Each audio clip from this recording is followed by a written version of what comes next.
এবার যে খবরের দিকে নজর রাখবো, আমেরিকার প্রেসিডেন্ট ডোনাল্ড ট্রাম্পের নতুন শুল্ক আঘাত। ব্র্যান্ডেড বা পেটেন্ট ফার্মাসিউটিক্যাল পণ্য আমদানির ওপর 100% শুল্ক ঘোষণা। সোশ্যাল মিডিয়ায় নতুন শুল্ক হারের ঘোষণা আমেরিকার প্রেসিডেন্টের।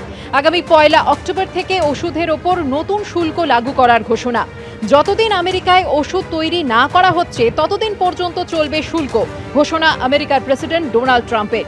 আমেরিকার এই পদক্ষেপে চিন্তার ভাঁজ ফার্মাসিউটিক্যাল কোম্পানিগুলিতে। এর সরাসরি প্রভাব পড়তে পারে ভারতের বাজারেও। আমেরিকা ভারত থেকে মোট 31% ওষুধ আমদানি করে।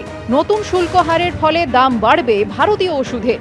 ফলে আমেরিকার বাজারে কমতে পারে ভারতে তৈরি ফার্মাসিউটিক্যাল পণ্যের চাহিদা।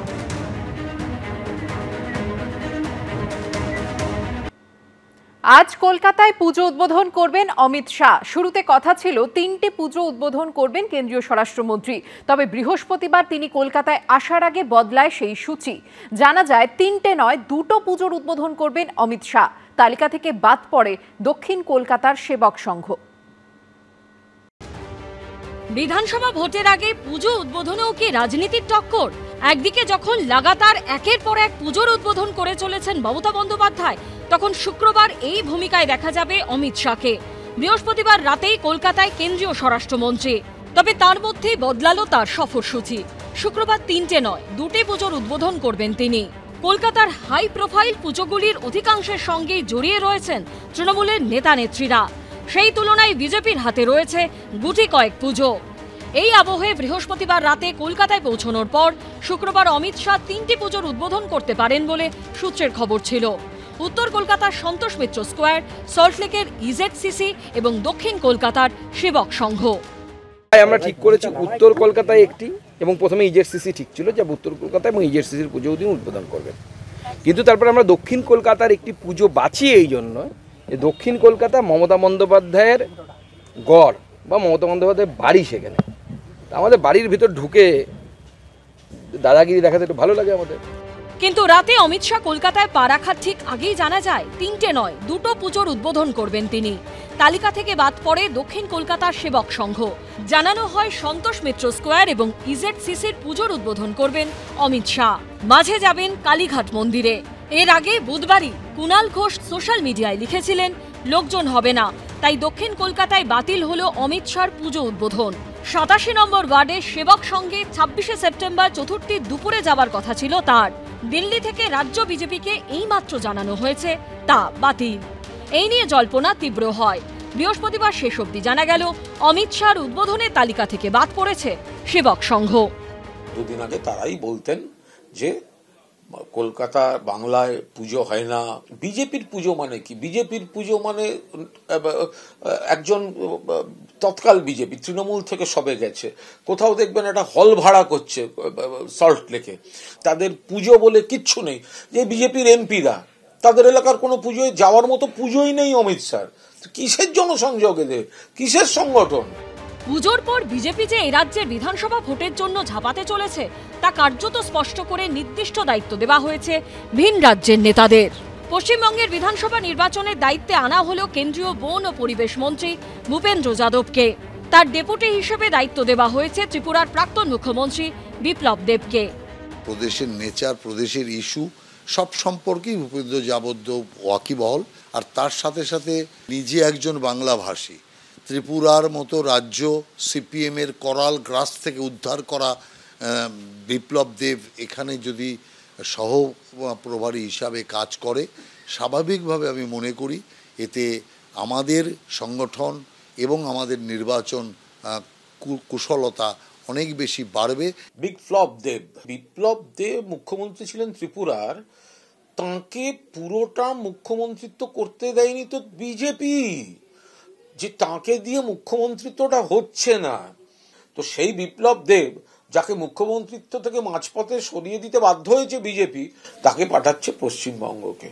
এই পার্টিকে কি মানে ওদের ভগবান শ্রীরামচন্দ্র এসেও রক্ষা করতে পারবেন না। ভূপেন্দ্র যাদব নরেন্দ্র মোদী ও অমিত শাহের অত্যন্ত ঘনিষ্ঠ। এর আগে 2013 সালে রাজস্থান, 2014 সালে ঝাড়খণ্ড, 2017 সালে গুজরাট ও উত্তরপ্রদেশের বিধানসভা ভোটে বিজেপির হয়ে ভোটের গুরুদায়িত্ব সামলেছেন এবং দলকে সাফল্য এনে দিয়েছেন। 2020 সালে বিহার বিধানসভা ভোটেও বিজেপির দুর্দান্ত ফলাফলের নেপথ্যে ছিলেন ভূপেন্দ্র যাদব। এবার পশ্চিমবঙ্গে প্রথমবার ক্ষমতা দখলের লক্ষ্যে তাঁর ওপরই বড় দায়িত্ব দিলেন মোদী শাহ। দীপক ঘোষ, শিবাশিস মৌলিক ও রঞ্জিত সাউয়ের রিপোর্ট, এবিপি আনন্দ। পুজো মানে আনন্দ, আবার পুজো মানে প্রতিযোগিতা। আর এবার কোন ভাবনায় নজর কাড়ল কোন পুজো? এবিপি আনন্দ শারদ আনন্দ সম্মান উঠল কাদের হাতে? আসুন দেখে নিই।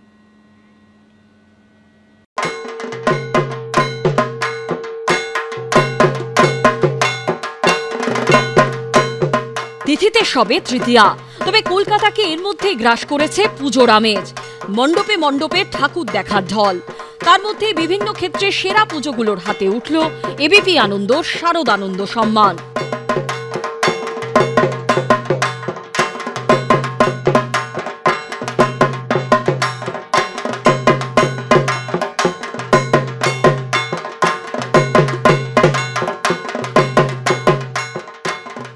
দক্ষিণ কলকাতার মুদিয়ালি ক্লাবের 91 বছরের পুজোর থিম আত্মশুদ্ধি।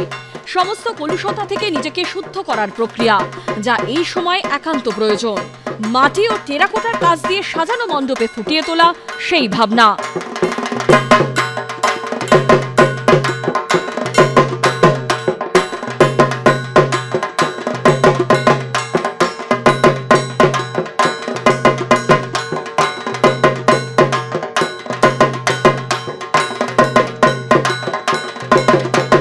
মুদিয়ালি ক্লাব এবছর 91তে পা দিল।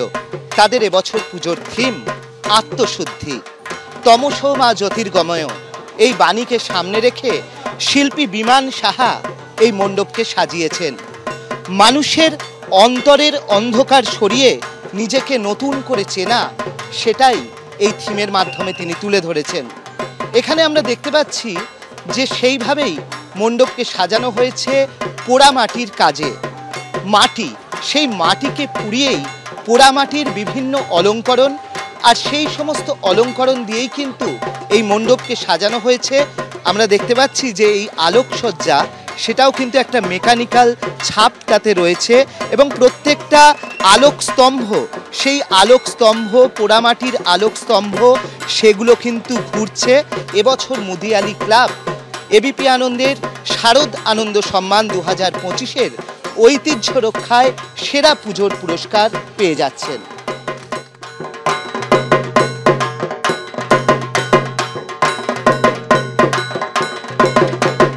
অষ্টআশি বছরে পা দিল কাশীবোস লেনের পুজো। এবার তাদের থিম পাকদণ্ডী। লীলা মজুমদারের বিখ্যাত আত্মজীবনীমূলক গ্রন্থের নামেই থিমের নামকরণ করেছেন উদ্যোক্তারা। শিশু সাহিত্যে লীলা মজুমদারের অবদান উদযাপন করা হচ্ছে এই পুজোয়। এবিপি আনন্দ সাহিত্য চেতনায় সেরা শিরোপা জিতে নিয়েছে কাশীবোস লেনের পুজো।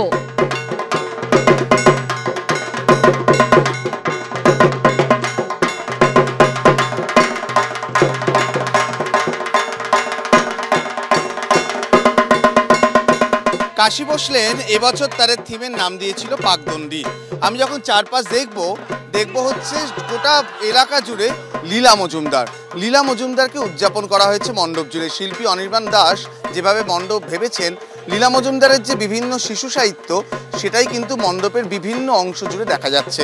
প্রচুর মানুষ এসছেন সেই মণ্ডপ উপভোগ করতে। কাশীবোস লেন এবছরে যেভাবে তাদের সাহিত্য চেতনাকে তুলে ধরেছেন তাদের মণ্ডপে, তার জন্যই এবছরের অন্যতম সেরা পুজো কাশীবোস লেন। ক্যামেরায় প্রবীর সামন্তের সঙ্গে অরিজিৎ ভট্টাচার্য, এবিপি আনন্দ, কলকাতা।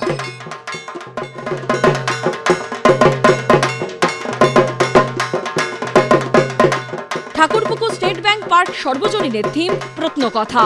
পশ্চিম মেদিনীপুর জেলার মোগলমারি গ্রাম। খনন কাজ শুরুর পর এখানে প্রচুর প্রত্নতাত্ত্বিক নিদর্শন পাওয়া যায়।